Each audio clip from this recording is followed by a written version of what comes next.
법구비 유경법거 법률공역 1. 무상품.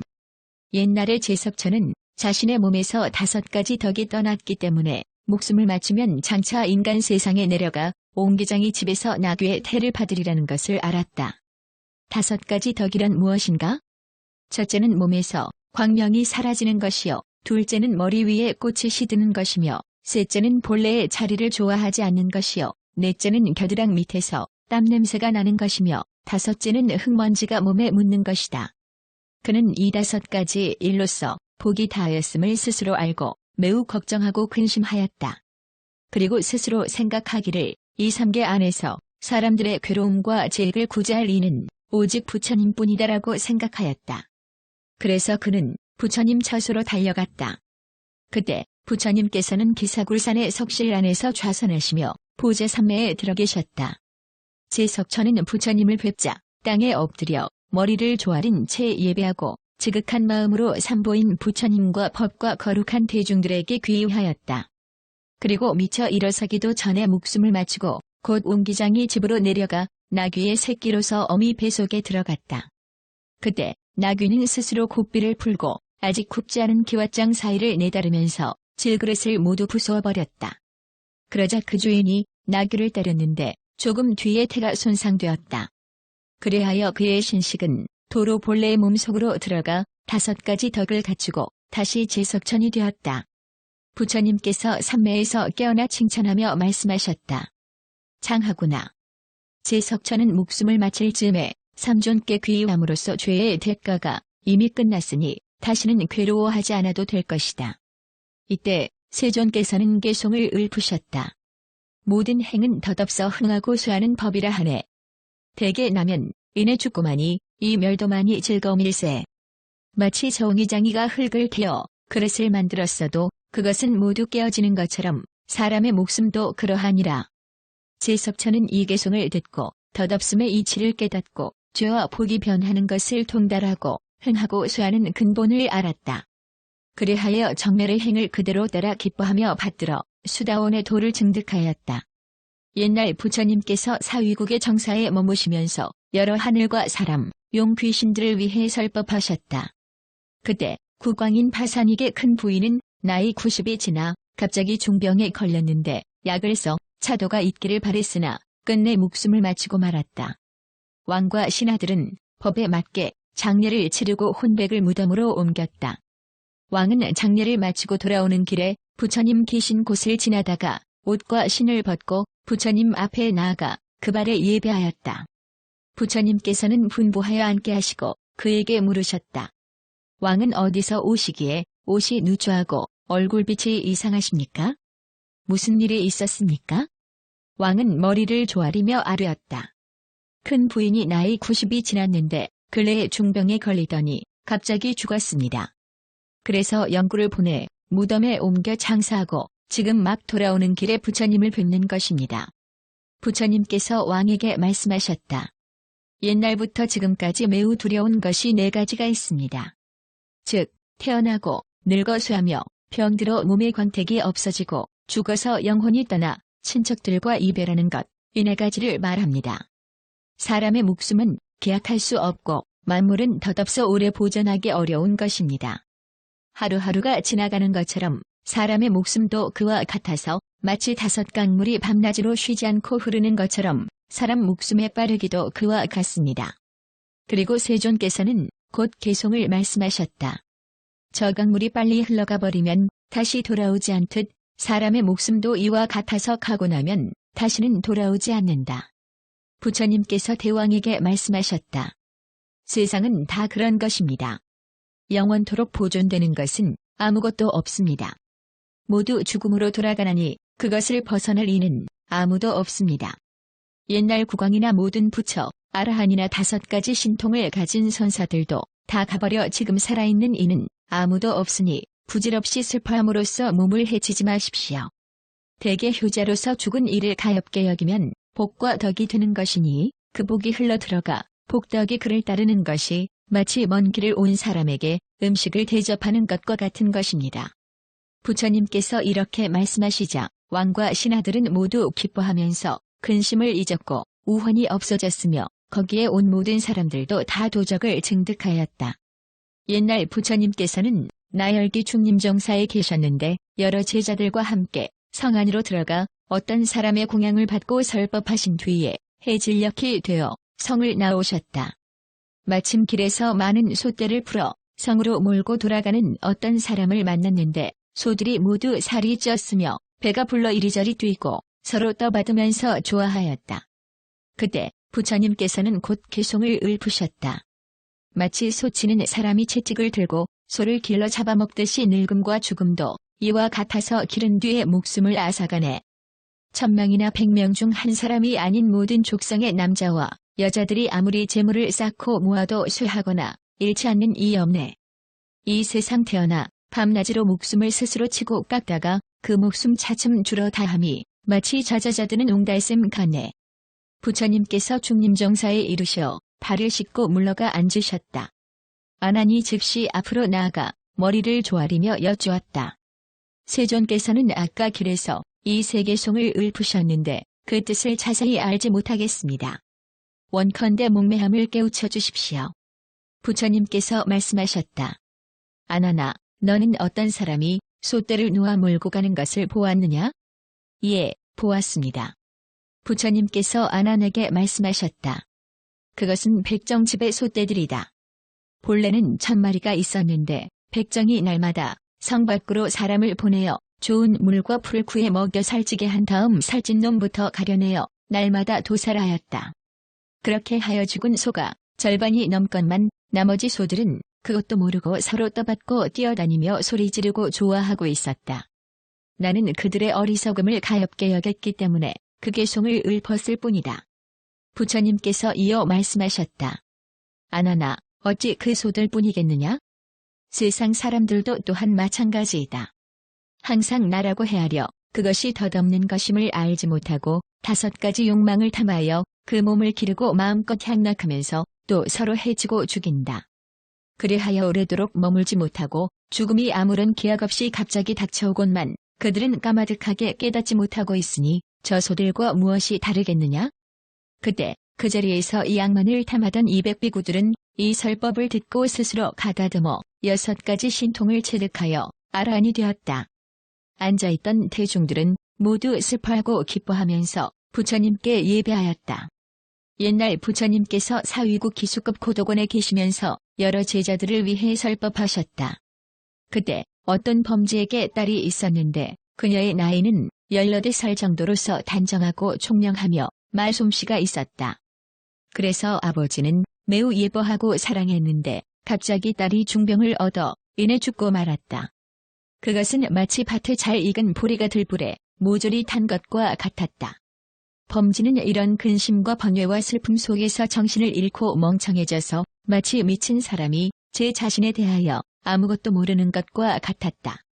마침 그는 어떤 사람에게서 부처님께서는 큰 성인으로서 천상과 인간의 스승이시며 법을 연설하시어 사람들의 근심을 잊게 하고 걱정을 덜어주신다는 말을 전해 들었다. 이에 범지는 부처님 계신 곳으로 나아가 예배하고 꿇어앉아 부처님께 아뢰었다. 저는 본래부터 아들은 없고 오직 딸만 하나 있어 그 딸을 사랑하며 온갖 시름을 잊고 살아왔습니다.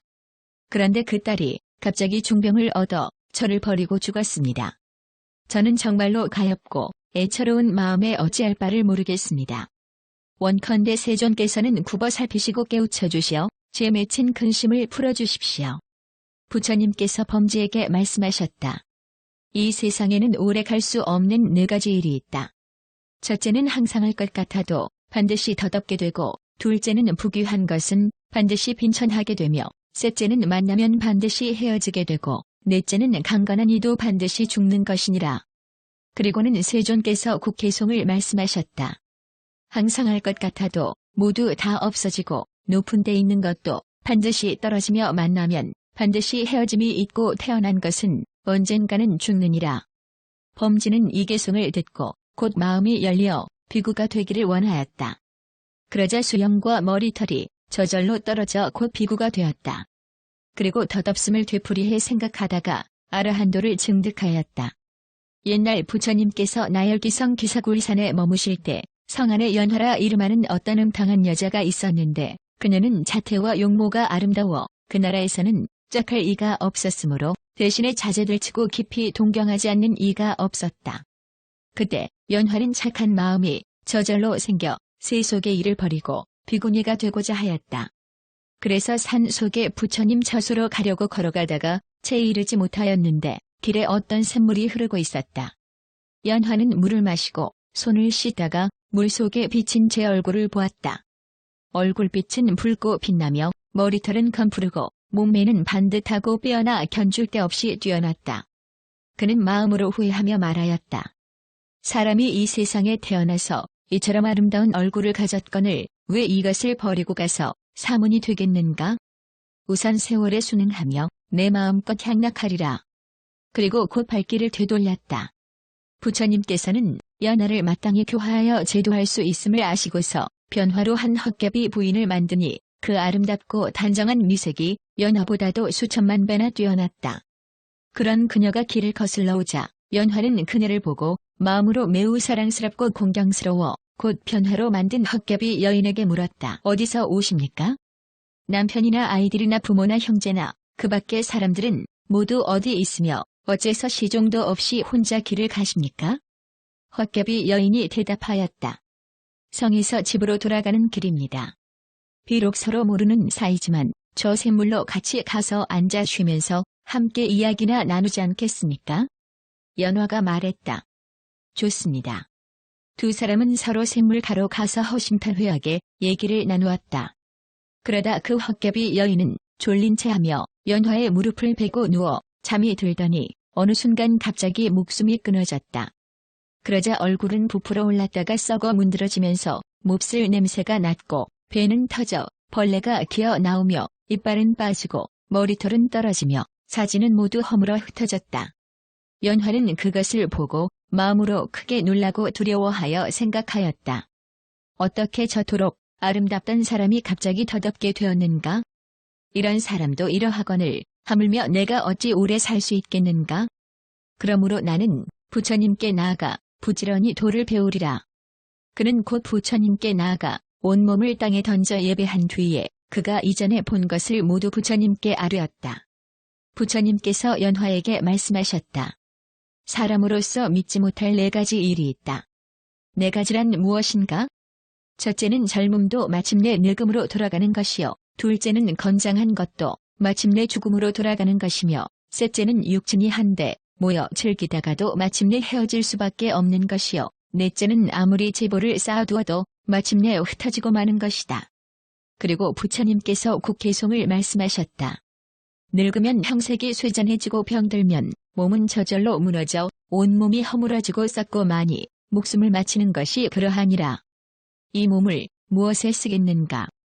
언제나 더러움만 새어나오는 곳 게다가 병으로 시달림 받고 늙음과 죽음을 근심할 뿐이네. 욕망에 빠져 스스로 방자하면 법 아닌 것만 늘어가나니 변하는 것 보고 듣지 못했는가? 목숨이란 덧없는 것이라네. 자식이라 하여 믿을 것 없고 부모 형제도 믿을 것 없나니 죽음의 핍박을 받을 때에는 친족이라 해도 믿을 것 없네. 연화는 이 설법을 듣고 상쾌하게 마음이 풀려 이 몸은 헛개비와 같고 목숨은 오래 머물지 못하며 오직 도덕이 있어 열반을 성취하는 것만이 영원히 편안한 것임을 관찰하였다. 그리고 곧 부처님 앞으로 나아가 아뢰었다. 비구니가 되고 싶습니다. 부처님께서 말씀하셨다. 착하다. 이런 일이 있고 나서 곧 머리털이 저절로 떨어져 비구니가 되었고 선정에 들어 깊이 생각하여 아라한이 되었다. 그 자리에 있던 대중들도 부처님 말씀을 듣고 기뻐하지 않는 이가 없었다. 옛날 부처님께서 왕사성 중림정사에서 설법하고 계셨다. 그때 어떤 범지 사형제가 있었는데 그들은 모두 5가지 신통을 얻어 이래 뒤에는 모두 목숨이 다하리라는 것을 알았다. 그래하여 그들은 서로 의논하였다.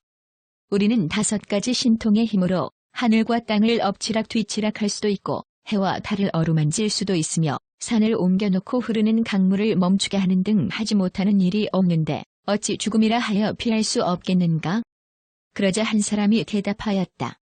나는 큰 바다 속에 들어가 물 밖으로 나오지도 않고 밑에까지 가라앉지도 않으며 그 중간에 있으련다. 아무리 죽음에 살귀라 한들 어떻게 내가 있는 곳을 알겠는가? 또 한 사람이 말하였다. 나는 수미산 속에 들어가 그 표면을 합쳐 틈이 나지 않게 하련다. 아무리 죽음에 살귀라 한들 어떻게 내가 있는 곳을 알겠는가? 또 한 사람이 말하였다. 나는 허공으로 올라가 허공 중에 숨어 있으련다. 아무리 죽음에 살귀라 한들 어떻게 내가 있는 곳을 알겠는가? 또 한 사람이 말하였다. 나는 큰 시장 한복판에 들어가 숨으련다. 죽음의 살귀가 와서 한 사람을 잡아가려 할 때에 어찌 굳이 나만을 찾으려 하겠는가? 그네 사람들은 이렇게 의논을 마치고 그 왕의 앞으로 나아가 하직하면서 말하였다. 저희들의 남은 수명을 계산해보니 앞으로 1회밖에 남지 않았습니다. 그래서 지금 그 죽음을 피하여 도망치려고 합니다. 죽음을 벗어난 뒤에 다시 돌아와 배우려 하오니 부디 덕에 힘쓰기를 바랍니다. 그들은 왕과 이별하고 각자 자신이 있을 곳으로 갔다. 그러나 이래의 기한이 차차 모두 목숨을 마치고 말았으니 비유하면 마치 과일이 익으면 저절로 떨어지는 것과 같았다. 시장 감독이 왕에게 아뢰었다. 어떤 한 범지가 시장 안에서 갑자기 죽었습니다. 왕은 곧 그 범지임을 알고 말하였다. 네 사람이 죽음을 피하려고 떠나더니 벌써 한 사람이 죽었구나. 그 나머지 세 사람인들 어찌 죽음을 면하였겠는가? 왕은 그 수레를 장엄하고 부처님 처소로 나아가 예배한 뒤에 물러나 앉았다. 왕이 부처님께 아뢰었다. 요즘 어떤 범지 사형제가 있었는데 그들은 모두 5가지 신통을 얻어 제 목숨이 다한 것을 알고 모두 죽음을 피해 떠났습니다. 알 수 없으나 지금 그들은 과연 죽음을 벗어났겠습니까? 부처님께서 말씀하셨다. 대왕이여, 사람에게는 떠날 수 없는 4가지 일이 있습니다. 무엇을 4가지라 하는가 하면 첫째는 귀신인 중음으로 있어도 생을 받지 않을 수 없는 것이요. 둘째는 태어난 이상 늙지 않을 수 없는 것이며 셋째는 늙으면 병들지 않을 수 없는 것이요. 넷째는 이미 병이 들었을 때는 죽지 않을 수 없는 것입니다. 그리고 세존께서는 곧 개송을 말씀하셨다. 허공도 아니요, 바다속도 아니며 깊은 산속의 바위틈도 아니다. 죽음을 받지 않고 그것을 벗어날 그 어떤 장소도 있을 수 없네. 이것이 곧 힘써 내가 해야 할 일이니 마땅히 힘써 이것을 성취해야겠다. 사람들은 이렇게 초조히 날뛰면서 늙음과 죽음의 근심을 그대로 밟고 다니네. 이런 줄 알아 스스로 고요히 하고 이리하여 생이 다함을 보게 되면 비구는 악마의 군사들을 싫어하여 비로소 나고 죽음에서 벗어나게 되리라. 왕은 부처님의 말씀을 듣고 기뻐하며 말하였다. 훌륭하십니다. 진실로 부처님 말씀과 같습니다. 4사람이 죽음을 피하고자 했으나 한 사람은 이미 죽었습니다. 자신이 지은 업으로 얻은 목숨은 한계가 있어서 나머지 사람들도 또한 그렇게 될 것입니다. 신하들과 관리들도 모두 믿고 받들었다.